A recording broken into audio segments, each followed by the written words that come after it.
Vi er gruppe nummer 6, og vi har fået til opgave som anden del af vores videoaflevering at optimere en video, som en anden gruppe har lavet. Den opgave, som den anden gruppe har lavet, det var opgave 118, hvor man har en kasse uden låg, hvor man skal optimere overfladearealet på indersiden af kassen, for at den kan rumme 2 kubikmeter. Det er givet, at vores kasse den har en bredde, der vi kalder x, og den har en længde, der hedder 1,41 gange x.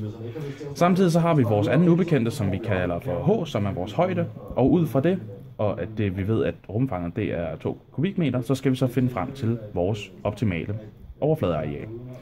Det første, vi bliver nødt til at gøre, det er at få udtrykt vores h-værdi som en funktion af x. Og måden, som vi gør det på, det er, at vi først så definerer vi vores rumfangsformel, x gange 1,4, 1 gange x gange højden, at det er lige med 2 kubikmeter. Så beder vi vores kastværktøj om at solve den ligning for h, sådan så vi får et udtryk med x i stedet. Og det, som så giver os, det er 1,4188844 over x i anden. Nu har vi så fået udtrykt vores h-værdi som en funktion af x i stedet, og det vi så gør, det er, at vi sætter det ind i vores overfladearealsformel i stedet.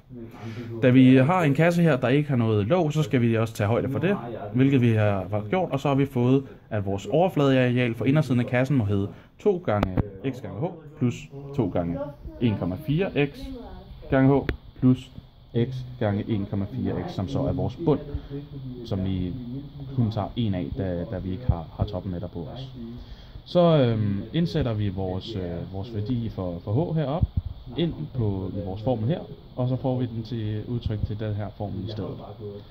Den definerer vi så som vores funktion fx, og vi sætter det som, at x den skal være højere end 0, fordi hvis det var mindre end 0, så ville vi ikke have nogen kasse, i hvert fald ikke i den her tredje dimension.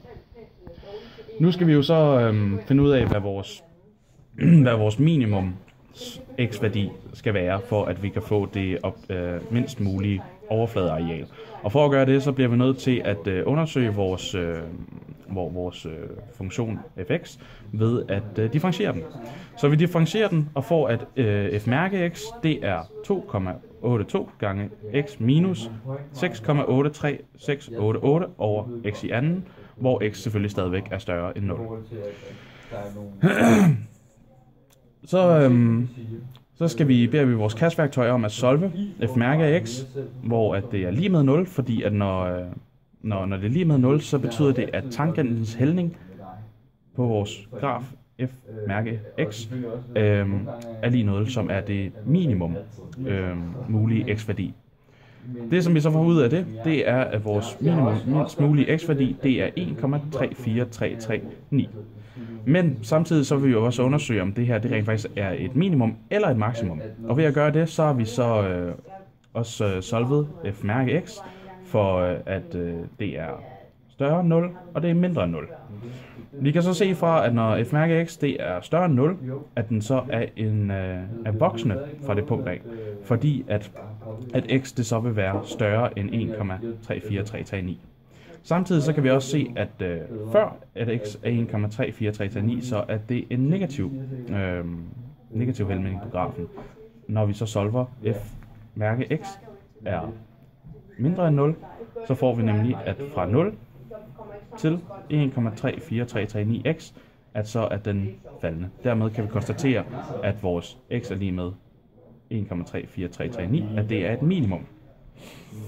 Når vi så sætter den værdi ind i vores formel for rumfanget herop, så får vi så, at det mindst formel for overfladearealet, så får vi så, at den mindst mulige overfladeareal for indersiden af kassen, for at den kan rent faktisk rumme 2 kubikmeter, at det er 7,6339 kvadratmeter. Så det er det, som vi konkluderer.